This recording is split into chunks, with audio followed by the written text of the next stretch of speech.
Model बहू। अगर तुम्हें मुझसे इतनी ही प्रॉब्लम है तो शादी क्यों की? मुझे आपसे नहीं, बस उस फोटो से प्रॉब्लम है जो आपने सोशल मीडिया पर अपलोड किए।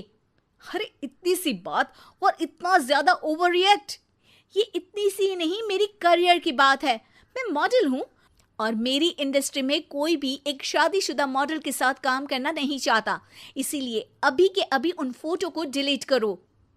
नैना के गुस्से में ऐसा बोलने पर रोहित सोशल मीडिया से अपनी और नैना की सारी फोटो डिलीट कर देता है। नैना एक मॉडल है जिसकी शादी रोहित से होती है, पर उसे हमेशा हर चीज से पहले सिर्फ मॉडलिंग ही दिखाई देती है।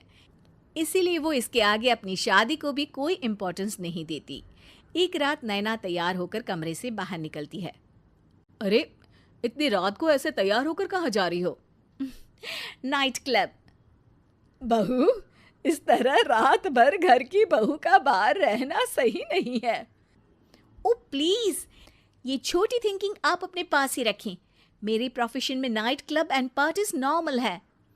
ऐसा बोलकर नैना घर से बाहर निकल जाती है और रात भर पार्टी करने के बाद अगली सुबह घर वापस आती है, जहां उसकी सास सुबह सुबह घर की सफाई कर रही होती है। ओहो मम्मी, आप तो बहुत जल्दी उठ जाती है। चलो अच्छा है, मैं चली सोने। जब पूरी दुनिया के उठने का समय है तब तुम्हें सोना है। भला ये भी कोई घर वापस आने का समय है? नॉट अगेन मॉम, मैं आप और आपकी इन बातों से टायर्ड हो गई हूँ। अगर आपको ये सब सहन नहीं करना था तो रोहित की शादी एक मॉडल की बजाय किसी साधारण लड़की से करानी थी ना। सास को ये सब बोलकर नैना सोने चली जाती है, जिसके बाद वो सीधा शाम को कमरे से बाहर निकलती है तो देखती है कि उसकी सास और रोहित बैठे बैठे खाना खा रहे हैं। नैना भी उन्हीं के साथ डाइनिंग टेबल पर जाकर बैठ जाती है, जहां सारा तेल वाला खाना देखकर वो गुस्से में भड़क जाती है। ये सब क्या है मॉम? आपको पता है ना कि मैं एक मॉडल हूँ और मुझे अपना फिगर मेंटेन करने के लिए हेल्दी फूड ही खाना होता है, नॉट लाइक यू। फिर भी आपने सारे खाने में तेल ही तेल भर दिया। बस नैना, बिल्कुल चुप। पहले तो तुम घर में एक सुई तक नहीं हिलाती और मम्मी जो पूरा समय अकेले काम करती रहती है उन पर चिल्ला रही हो। इतनी दिक्कत है तो खुद ही खाना क्यों नहीं बना लेती? पर बनाओगी कैसे? तुम्हें तो मॉडलिंग, पार्टी और सेल्फी के अलावा और कुछ आता ही नहीं ना। मेरे भैया भाभी ने मुझे आज तक किसी काम के लिए नहीं बोला। मैंने जब जो मांगा वो मिला और इन्हें देखो, खाने के नाम पर कितनी बातें सुना दी। बस बहुत हुआ, मुझे अब यहाँ नहीं रहना। नैना गुस्से में तुनकते हुए बैग पैक करके घर छोड़कर अपने भैया के घर पहुंच जाती है, जहां उसकी भाभी खुशी से नैना का स्वागत करती है। अरे क्या बात है नैना, ना कोई खबर ना रोहित साथ में, अचानक कैसे आना हुआ? मैं तो उस घर को हमेशा के लिए छोड़ आई, दोबारा कभी वहां वापस नहीं जाऊंगी। ऐसा बोलकर नैना घर में आकर मजे में सोफे पर बैठ जाती है, जिसके बाद अब वो पूरे ठाठ बाट से अपने मायके में रहने लगती है, जहां उसकी भाभी सारा काम करती और नैना अपने मॉडलिंग प्रोजेक्ट करते हुए बस मौज में बैठकर खाती। नैना, आखिर बताओ तो सही कि तुम्हारे ससुराल में ऐसा क्या हुआ जो तुम्हें घर छोड़ना पड़ा? बस उन्हें मेरा लेट नाइट पार्टी जाना और कोई काम ना करना पसंद नहीं था, तो मैंने वो घर छोड़ दिया और यहाँ आ गई। नैना की बात सुनकर उसकी भाभी हैरानी से उसे देखने लगती है, पर कुछ बोलती नहीं। इसी तरह कुछ समय बीतता है और देखते ही देखते अब नैना के पास मॉडलिंग के प्रोजेक्ट्स आने कम हो जाते हैं, जिससे नैना बहुत परेशान रहने लगती है। ऐसा कैसे हो सकता है? मैं इतनी सुंदर मॉडल हूं तो फिर भी मुझे काम क्यों नहीं मिल रहा? देखो नैना, काम में ऐसे उतार चढ़ाव तो आते ही रहते हैं। आज नहीं तो कल तुम्हें इससे भी अच्छा काम मिलेगा। तब तक अगर तुम चाहो तो घर में खाली बोर बैठने से अच्छा है कि मेरी मदद कर सकती हो।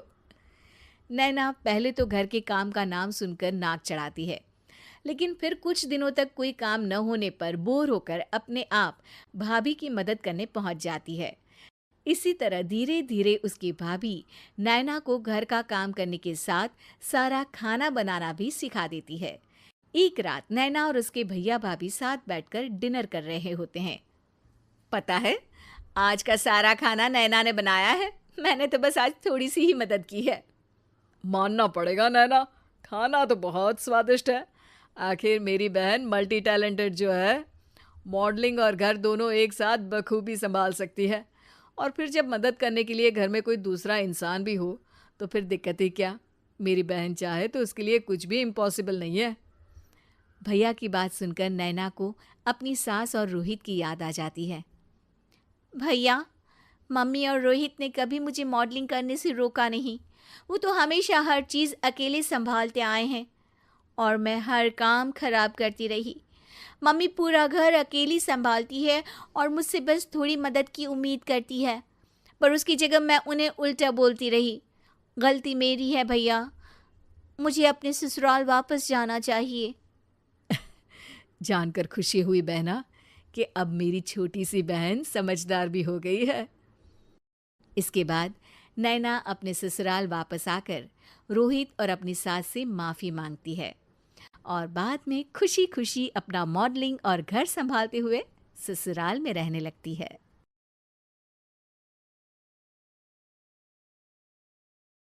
वकील बहू। जनक पेशे से एक बहुत अच्छी वकील थी, लेकिन कहते हैं ना, बहू कितनी भी बड़ी तोप क्यों ना हो, सास के सामने तो भीगी बिल्ली ही होती है।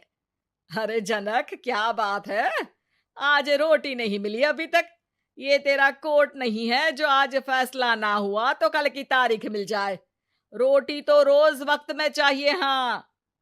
माँ जी, रोटी तो कब की बन गई। मैंने आपको कहा तो खाना खाने के लिए, आपने शायद सुना नहीं होगा।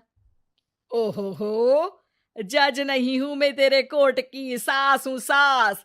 कोई दलील फालतू की मत देना यहाँ। बहुत जानती हूं मैं इन वकीलों को, अपनी बात ऊपर रखने के लिए झूठ बोलने में जरा भी नहीं सोचते। तभी वहां जनक के ससुर आ जाते हैं। अरे भाग्यवान, क्यों बेचारी के काम को कोसती रहती है हमेशा। मैं भी तो था वहां जब ये आई थी तुझे रोटी खाने को बुलाने के लिए। सास को तो अब गुस्सा आ जाता है कि कैसे किसी ने बहू की साइड ले ली। अरे वाह जी वाह, वो तो मैं जानती थी कि कोई ना कोई गवाह तो ये पेश कर ही देगी। पर मैं तो अब सीधा खाना खाकर सोने जाऊंगी। मुझे आदत नहीं है किसी से बहसा बहसी करने की।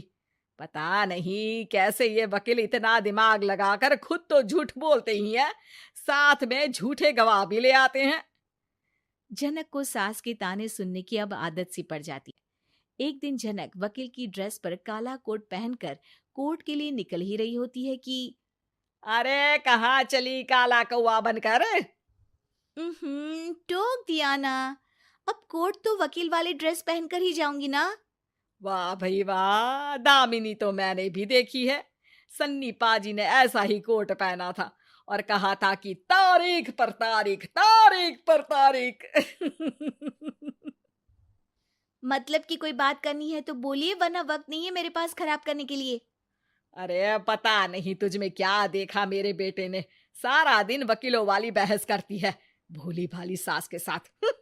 अच्छा सुन, जो इतनी बहस मेरे आगे करती है ना, जरा अपने बॉस से कर ले, जो 1 साल भी ना हुए तेरी शादी को और काले कपड़े पहना दिए। अंदर जा और लाल कोट पहन कर आ, पता तो चले कि नई नवेली शादी हुई है। अरे माँ जी, कोर्ट में मेरा बॉस क्या करेगा? ये तो पूरे देश की ड्रेस है वकीलों के लिए। लेकिन सास तो ठहरी सास। अच्छा, तो कोई जरूरत नहीं है 2-4 साल कोर्ट जाने की। शादी थोड़ी पुरानी हो जाए तब इजाजत दे दूंगी मैं तुझे काले कपड़े पहनने की। अब क्या था, मन मारकर जनक को लाल रंग का कोट पहनकर कोर्ट जाना पड़ता है। उसके जाने के बाद आहा, बढ़िया, ये पूरे देश की ड्रेस की बात करने वाली। अरे पहना दिया ना लाल कोट। अब सास आए दिन या तो जनक को उसके काम का ताना देती या फिर उसका काम छुड़वा देने की धमकी। तंग आकर एक दिन जनक पति से कहती है, मैं सोच रही हूँ कि कोर्ट जाना बंद ही कर दूं। अरे क्यों यार, इतना अच्छा करियर है, क्यों छोड़ने की सोच रही हो? अरे लाल रंग का कोट पहनकर जाना पड़ता है। हर बात पर सास ताना देती है कि वकील तेज होते हैं, सवाल जवाब करते हैं, झूठी दलीलें देते हैं। अरे तो ठीक है ना, वो जो कहती है अपनी समझ से कहती है, लेकिन तुमको तो पता है ना कि सच्चाई क्या है। जनक को पति की बात से हौसला मिलता है कि तभी घर पर कुछ लोग आ जाते हैं। अरे आइए आइए पंच साहब, कैसे आना हुआ? अरे भाई साहब, सुना है कि आपकी बहू वकील है। तभी वहां सास आ जाती है। हाँ है तो, लेकिन क्या हुआ? फिर कहीं बहस कराई क्या? अरे हम तो खुद दुखी है उसके व्यवहार से। अरे भाभी जी, आपको तो पूरा मोहल्ला जानता है कि आप कितना बोलती है। फिर हम यहाँ बहू रानी की कोई शिकायत नहीं, बल्कि अपनी परेशानी लेकर आए हैं। ससुर जी खुश हो जाते हैं। हाँ हाँ, मैं भी बहू को बुलाता हूँ। जनक वहां आती है, सबको नमस्ते करके बैठ जाती है। बहू रानी, हमारे गांव में बड़ी मुसीबत आ गई है। अब तो पूरे गांव की जिम्मेदारी मानो तुम्हारे कंधों पर है। अरे ना ना, इससे तो घर की जिम्मेदारी पूरी नहीं होती। ये गांव की जिम्मेदारी क्या लेगी? भाभी जी, आप चुप हो जाओ। यहाँ पढ़े लिखे लोगों की बात हो रही है। आप जाओ, जरा रसोई से सबके लिए चाय लेकर आओ। मैं कॉफी लूंगी। हाँ हाँ, वकील साहिबा के लिए कॉफी। सास सर पैर सब पटक कर वहां से निकल जाती है। बहू, गांव में पानी नहीं आ रहा है। पड़ोसी राज्य ने हमारा पानी रोक रखा है। इसका मामला तो बड़े कोर्ट में चलेगा पंच जी, लेकिन ऐसा क्यों? वो राज्य हम लोगों से पानी के पैसे मांग रहा है। अब आधे गांव में पानी की सप्लाई खत्म हो गई है बहू रानी। अच्छा पंच साहब, बात गांव की है तो मैं जरूर केस लड़ूंगी। यहाँ एक बार फिर सास की एंट्री हो जाती है। अरे वाह जी वाह, ये काम करवा लो आप हमारी बहू से, बहुत अच्छा करती है। मैं हूँ सीधी सादी सास। इस लड़की ने कैसे लड़ लड़ कर मुझे साइड कर रखा है, ये तो अब आपको पता चल ही जाएगा। अरे भाभी जी, आपकी आवाज तो पूरे गांव को सुनाई पड़ती है जब आप बहू रानी को सुंदर वचन सुना रही होती हैं। अरे वकील बहू मिली है, फक्र करो फक्र। हाँ जी हाँ, सारी फकर तो हम लोग ही करें। खैर, अब जो केस लड़ेगी और पानी गांव में आ जाता है तो पंच साहब लिख कर देना होगा कि हैंड पाइप में सबसे पहले मेरी बाल्टी और घड़ा भरेगा। अरे फिर तो हम बहू रानी के नाम पर घर पर ही सप्लाई दे देंगे, लेकिन ये इतना आसान नहीं है। बहू, गांव के पास अभी वकील करने की भी पैसे नहीं है तो। अरे पंच साहब, ये मेरे गांव का मामला है, मैं आपसे एक भी पैसा नहीं लूंगी। सास को बहू की बात पर गुस्सा आ जाता है, लेकिन सबके जाने के बाद झनक मन लगाकर गांव की परेशानियों को दूर करने में लग जाती है। और वो दिन भी आता है कि झनक केस जीत जाती है। अरे आज तो प्लम्बर आकर घर तक पाइप लगा गया है। खुश हो जाओ, मेरे कारण तुम लोगों को घर के अंदर ही पानी मिल जाएगा।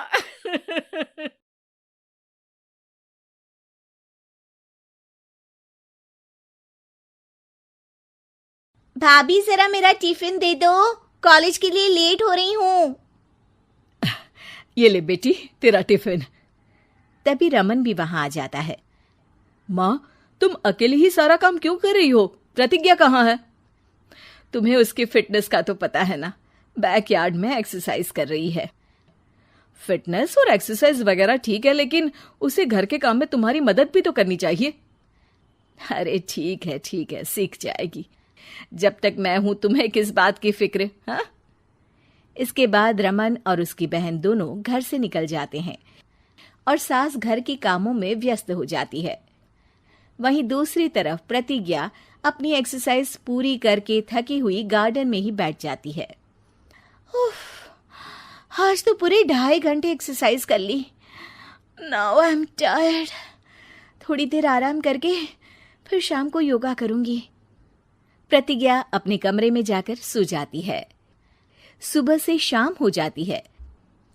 रमन और रेखा भी घर वापस आ जाते हैं, पर प्रतिज्ञा अभी तक कमरे से बाहर नहीं निकलती, जिस पर एक बार फिर अपनी माँ को अकेले काम करते हुए देखकर रमन उनसे कहता है, माँ, तुम हर समय अकेले काम में लगी रहती हो, आखिर प्रतिज्ञा पूरा दिन करती क्या है? बेटा, वो थक कर आराम कर रही है, आ जाएगी। तुम हाथ मुंह धोकर डिनर करने आ जाओ। रमन बिना कुछ बोले वहां से चला जाता है। थोड़ी देर बाद वो सब डिनर करने बैठते हैं, तभी प्रतिज्ञा भी वहां आ जाती है और डिनर में बने खाने को देखकर बोलती है, मम्मी ये क्या? सब कुछ तला भुना बनाया है। ऐसा खाना आप सब और मेरी हेल्थ के लिए कितना खराब है। प्रतिज्ञा, तुम खुद कभी माँ की मदद करती नहीं और ऊपर से खाने में नुक्स निकाल रही हो। अरे बहू, हम सबकी हेल्थ के बारे में ही तो सोच रही है। बहू, मुझे ना वो डाइट वाला और बिना घी तेल का खाना बनाना आता नहीं। कुछ नहीं होता मम्मी, वो भाभी बना लेगी। आखिर इतनी फिटनेस फ्रीक है, डाइट फूड बनाना भी जरूर आता होगा। वो सब डिनर करके सोने चले जाते हैं। अगली सुबह फिर हमेशा की तरह प्रतिज्ञा अपनी एक्सरसाइज और योगा करने लगती है और उसकी सास घर का सारा काम, जिसे करते हुए अचानक उनकी तबीयत खराब हो जाती है और सीने में दर्द शुरू हो जाता है। आह, आह, मर गई बहू। रमन, अरे कोई तो सुनो। और इसी बीच वे बेहोश हो जाती हैं। सास की आवाज सुनकर प्रतिज्ञा और उसका पति भागते हुए रसोई में आते हैं, जिसके बाद उन्हें लेकर अस्पताल जाते हैं। डॉक्टर प्रतिभा की सास का चेकअप करके कहते हैं, अरे इनका कोलेस्ट्रॉल लेवल तो बहुत हाई है और दिल भी कमजोर होता जा रहा है। इनका लाइफस्टाइल और खाने पीने की आदत बदलनी होगी। सिर्फ light and non oily food ही खाना है और कुछ समय तक पूरा रेस्ट, साथ में कुछ एक्सरसाइज या योगा करे तो अच्छा रहेगा। पूरी जांच के बाद डॉक्टर उन्हें घर भेज देते हैं। अब घर का सारा काम प्रतिज्ञा को करना पड़ता है, जिससे वो अपनी सास के साथ पूरे घर को डाइट फूड खिलाना शुरू कर देती है। प्रतिज्ञा, ये क्या बेस्वाद और फीका खाना है। मैं ये सब नहीं खाने वाला। हाँ भाभी, बीमार तो मम्मी है, फिर हम ऐसा खाना क्यों खाएं? प्रतिज्ञा किसी की बात पर कोई ध्यान दिए बिना सास को बढ़िया एक्सरसाइज कराने के साथ कुछ ना कुछ गड़बड़ करते हुए घर का काम करती रहती है। एक शाम रमन प्रतिज्ञा से चाय मांगता है। ये लीजिए, पर मैंने इसमें चीनी थोड़ी कम डाली है। रमन चाय पीता है और तुरंत ही उसे दोबारा कप में पलट देता है। अर्र, कौन सा जहर है। अरे जहां खाने में नमक डालना होता है वहां डालती नहीं और इसमें नमक ही नमक भर दिया। उई माँ, सॉरी, मैं दूसरी चाय बना देती हूँ। अरे रहने दो, तुमसे फिटनेस का ध्यान रखने के अलावा और कुछ नहीं हो सकता। इसके बाद प्रतिज्ञा कपड़े धोने जाती है, जिसमें वो रंगीन और सफेद सब कपड़े एक जगह मिक्स कर देती है, जिससे एक कपड़े का रंग दूसरे पर चढ़ जाता है और उसी वजह से रेखा की नई ड्रेस खराब हो जाती है। भाभी, ये आपने क्या किया? मेरी नई ड्रेस थी, सारी खराब कर दी। सॉरी रेखा, मुझे पता नहीं था और मैंने सारे कपड़े एक साथ ही वॉशिंग मशीन में डाल दिए।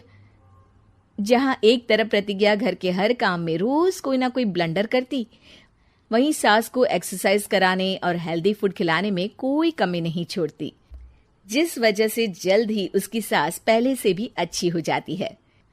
हेल्दी फूड तो ठीक है, पर बहू आज हम खीर बनाएंगे। मम्मी, मुझसे खाना तो ठीक तरह बनता नहीं, खीर कैसे बनाऊंगी? और अगर अच्छी नहीं बनी तो रमन गुस्सा हो जाएंगे। अरे कोई गुस्सा नहीं होगा और देखना, खीर भी बहुत स्वादिष्ट बनेगी। प्रतिज्ञा की सास उसके साथ रसोई में जाकर उसकी मदद करते हुए खीर बनाना सिखाती है, जिसे खाकर रमन तारीफ करते हुए कहता है, वाह क्या टेस्टी खीर बनी है, मजा आ गया आज तो। आज ये खीर प्रतिज्ञा ने बनाई है। क्या बात, आखिर तुम खाना बनाना सीख ही गई? पूरा तो नहीं सीखा, पर सीख रही हूँ। और इसमें मैं अपनी बहू की बिल्कुल वैसे ही मदद करूंगी जैसे इसने एक्सरसाइज करने में मेरी मदद की।